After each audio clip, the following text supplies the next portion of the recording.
on that ringtail swim bait. Oh, this could get fun today. We don't know. Folks, today we're at Roosevelt Lake. Look at that little guy. He smashed that bait. And I'm throwing the Arizona Custom Baits ringtail swim bait right there. And about the size of a big shad, you know. I love it, love that little dude. And kind of rolling it across the water pretty fast. We just got here. I just turned my graph on. Let me get everything going here. And I thought I'd make a cast out there and caught that fish. But yeah, I got a few baits tied on today, a Cinco obviously, and some, you know, my Zero Spook, my Super Spook. I'd like to try that. But I thought I'd go around some of these trees, you know, and I love this place. It's flooded up, man. The brush and the trees are all flooded over, and I'm in my favorite areas. And just love this lake when it's high like this. It makes it for a lot more fun fishing. The fishing seems to be better, and we're here in spring, so we're gonna see what we can't do, catch some of these fish up. And that was, like I said, my first cast with that little dude. And I'll explain the technique and things. All I'm doing is throwing it out there. I'll throw it out here past the bush here. And I'll take and throw it out, and then I'll engage the reel, and all I'll do is just try to bring that deal across there and keep it just right under the surface of the water, just right under the surface. And the purpose of that is a lot of times when these bass go to eating shad or chasing shad, what happens is they sit in these trees, they ambush, you can find shade pockets in the trees, but they'll come out and blast that bait. But what this bait replicates is a shad that got away from the school and it's running away. And you kind of make a little V through the water, kind of like a topwater bait or a buzz bait or something, and they come up and smash it. And it's so much fun. You can throw this particular bait on a bait caster. It's a little harder to do. The lighter, smaller baits like this, the little 3-inch. But if you throw a bigger one, you know, get the bigger ones, the 5-inch, something like that, then you can throw it on a bait caster real easy. But right now I'm trying to just throw the small one to see what happens. I just happen to pull it out and just kind of throw it out there and see what happens. But I'm gonna hit some of these trees today. We're gonna try some top water, try a little bit of this and see if we can't find these fish. But the water's clear, it's springtime. It doesn't get any better than this. And it's beautiful out. It's just so beautiful out today. Mid-morning. So we just got out here. We're gonna throw around and see what we can't find. See if we can get some active fish going, maybe catch some bigger fish, figure out what that takes. So we'll go along here. So much to hit, so much to see. You just cover some water. That's one of the reasons I love this bait so much, is because I can just go down and cover some water.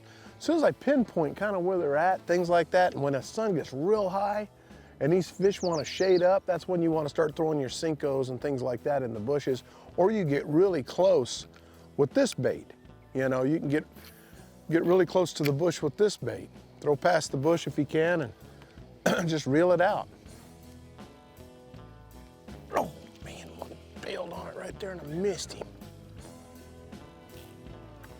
I wonder if he'll eat that.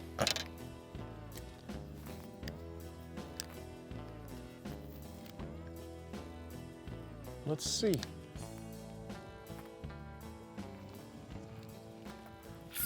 Got him. That was the little 1-2 punch. He's a little guy. Golly, no wonder you couldn't eat that swim bait, son. What are you? We found the shad, folks.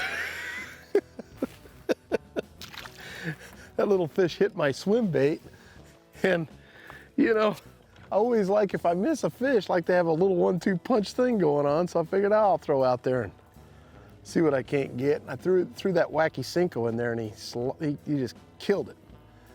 It's always good to have a backup plan for these fish that hit your topwaters or something that you can throw back in there after them that just falls real slow, light fall, you know? And you know, one thing I do love about this bait that I'm throwing right here is this weedless. You know, I've got it rigged weedless. I'm using a big old, well, not a big old, but a 3/0 wide gap hook. And all I'm doing is tying direct.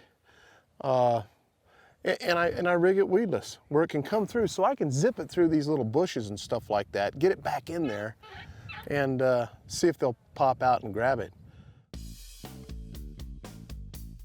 Oh, there's one there.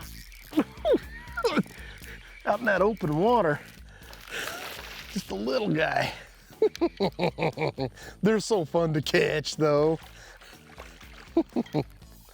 Come on, son. One thing that helps with this kind of fishing too is to make sure you got the right rod for it. And one of the things I've done is designed a rod through taipan. This is a 710 swim bait rod, my little swim bait rod, and I love it, made through taipan. And the thing that makes that 710 so nice is you can make really long casts with it. And you know, if you're using like a 7-footer, it's hard to get these casted out that far. So, you know, and I'm using a braid line, obviously, I'm using a 20-pound smackdown braid line, and then I'm tying on a 10-pound fluorocarbon leader, is all I'm doing. And that's how I'm catching those fish. But the main thing is the rod itself you gotta have something with some length to it so you can get as far cast as you can, because you're reeling this in pretty fast. And so you want to cover a lot of water with it. Getting that long cast is the key. The farther away from you, the better. Oh, there's one. I knew you'd come out of that bush. Still a lot of little fish up, but they're crushing it. And the fact that I saw about a 5-pounder follow this thing up to the boat tells me that there's still some big fish back here. We just gotta try to find them. Oh, got him. I knew if I brought it through that only bush. Oh, I knew if I caught you in that only bush. Little sardine, but we caught him. You know, folks, anytime you have these bushes that are all by themselves out there, a lot of times those isolated bushes will hold fish in them. You gotta throw in them. Big or small, you gotta throw in them to get bit. Okay, a little secret to help rig this bait. You can throw it weightless. I get a little bit longer cast, and I'm sure that when I start my retrieve that the bait stays right under the surface when I'm reeling it fast, is I just get a little tungsten weight. You can get a 30-second, but just a little tungsten weight, and where I'll put that is right about where the chin's at, and I'll dart it straight through the bottom, just like this, okay? You want it to be straight. That little tungsten weight inside there, can't even see it now really, but that little tungsten weight inside there allows the bait to sink a little bit. I can reel this bait slow. You don't have to reel it fast. I'm having success doing that, and I seem to pull normally a lot of fish doing that, but you can also just throw this, you know, with that little weight in it, just slow roll it a lot of times and still get fish on it. But for me to be able to keep it under the surface of the water as fast as I like to reel it, then I want a little bit of weight there so I can start reeling right away, and there we'll have it. Make sure it's straight, just like so, and you're good to go. But just that little weight adds a lot. Not only does it add a lot, but it helps you make a little bit longer cast. It makes the bait a little heavier. That's why I was saying you could throw this with a bait cast. There's one.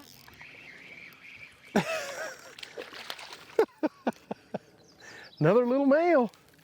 Well, without a doubt, these little guys are biting. You know, the colors I like when I'm throwing these particular baits is a shaddier type color. This is the shad color that I like, the smoke with the black back a lot of times in really, really clear water. And then of course, you know, when they're hitting the bluegills, things like that, I like the greener type colors. But the one I'm using today, because the water is not quite clear, it's clear, but it's still a little bit dingy, where you can see just a couple of feet, is this one here, and it's got a little white in it, more pearl, More pearl white colors work better, you know, when you have a little bit dingier water with this type of bait. And that's why I'm throwing this one today. If I was in ultra clear water, I'd go to that one right there. That smoke sparkle color there is an awesome color. Actually, the actual color that I really like is called a silver shad. That's what it is. So that's the color I really like to throw. But this one's been working for us great today. And I'll tell you, you can see how much whiter it is than this, and they can really zoom in on it. They can see it coming from a distance. So I like this right now, and it's been working really good for us. Oh, that's a good fish there, folks. I think we finally got us a good one. I gotta keep him out of there. Oh, he's not too bad. He's a lot better than what we've been catching.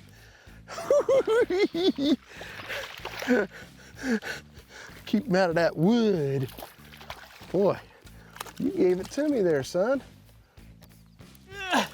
And you ain't that big. I thought that was a lot bigger fish when it hit. It hit like a 2-pounder. I caught him right out of that shade pocket right there. I saw the wood. I knew there had to be something around that wood. And that shade, that's where they'll ambush, and that's where you'll get those ferocious strikes. I talk about it all the time. Anytime you find any place that offers shade during the day like that, those bass will get in there if they want to ambush their prey. And that's what he did. It came right by that shadow, and he smoked it. He hit it like a 2-pounder. He wasn't quite the 2-pounder I was looking for, but he hit it like a 2-pounder. That was fun. Oh, I got him through the tree. That is so much fun. I tossed over there into that shade pocket over there. I saw a little ring, and this is the little guy that caused it, I guess. You know what, folks? We're not catching big fish, but I'm telling you something, man. There will come a day when they hit this thing and they're big, but it is so much fun to come back here and catch, just have them blast that bait about out of your hand. What a hoot that is. This shad colored bait that I'm throwing's got a little pearlescent and blue flake in it, and it's an awesome bait. But Arizona Custom Baits does a great job of making their colors and infusing the little glitter in them and stuff. Really looks good. I like that. Oh, there's one. He came up and whacked that bait. Busy looking around the other way, and he hits me. Come on. They're all about carbon copy almost, just a bunch of buck bass. Lots of fun, like I said, lots of fun.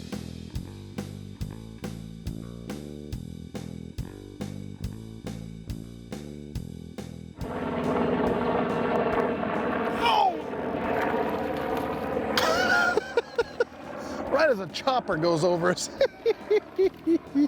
I watched him come out of nowhere and hit that thing.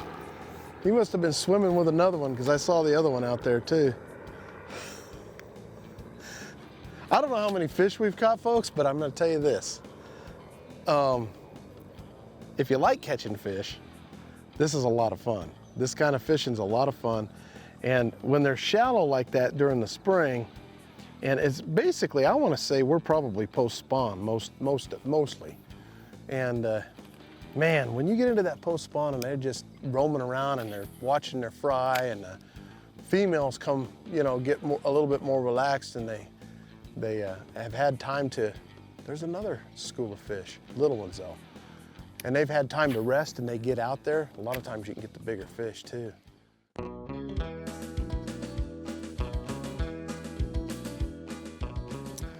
Folks, one thing that'll help you, especially throughout the day, as the midday starts coming on and later in the day, what happens is a lot of these fish will bury up in these trees. In other words, they'll get like in the centers of them.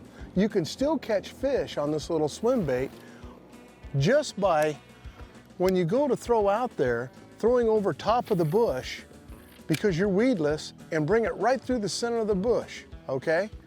And it'll come right through there. A lot of times if there's a fish in the middle of that bush, he'll come slamming right out of there, right in the middle of the bush, and hit the bait. That'll initiate a lot more strikes for you towards the afternoon, and you'll catch more fish doing that, because what ends up happening, like I said, is these fish, when the sunlight comes up, they find themselves getting deeper and deeper in the brush. So when they do that, you can still catch fish on these. Like I said, throw it right over top of the bush and bring it right over top of those little bushes like that, and they'll come right out of the middle of those bushes and crush that bait. That's a great tip of the week for you.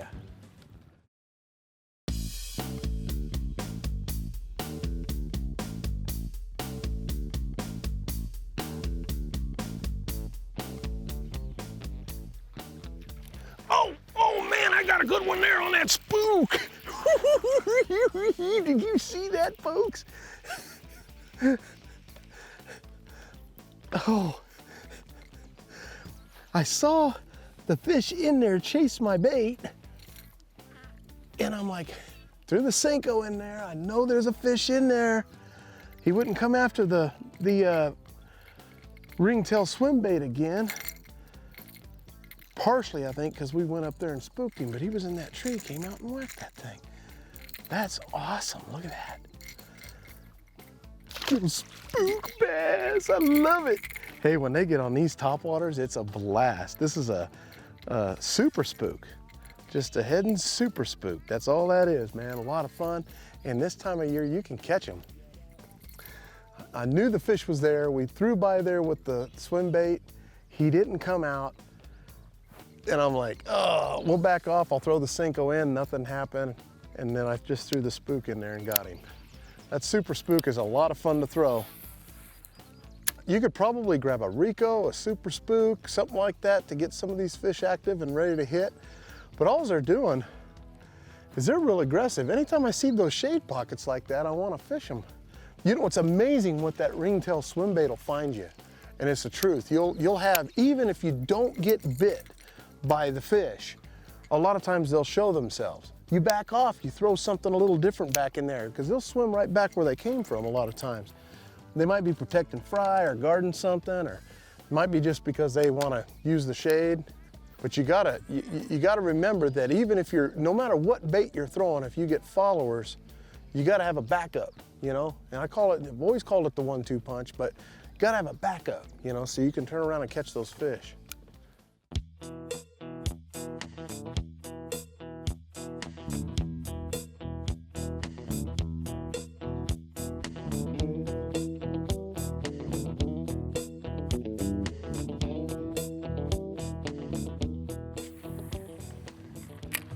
Well, I'll tell you what, we've had a fun day today. We didn't get any of the big fish, but boy, we caught a lot of them little male buck bass that are up in the shallows and around those trees watching the fry. It's a lot of fun. We did have some big fish come up. So, you know, it's just a matter of time before the big ones start moving in and you'll be catching the giants on this. We have a lot of fun at Lake Pleasant and all the lakes that are clear. It's a lot of fun to throw this bait. Make sure you get some. It's called the ringtail swim bait, and I'll tell you what, it's an awesome little bait. Give it a try. I promise you'll catch fish on it. Thanks for joining us on the show. We'll see you next week. I'm Johnny Johnson. Now, see, that's what I'm talking about, folks.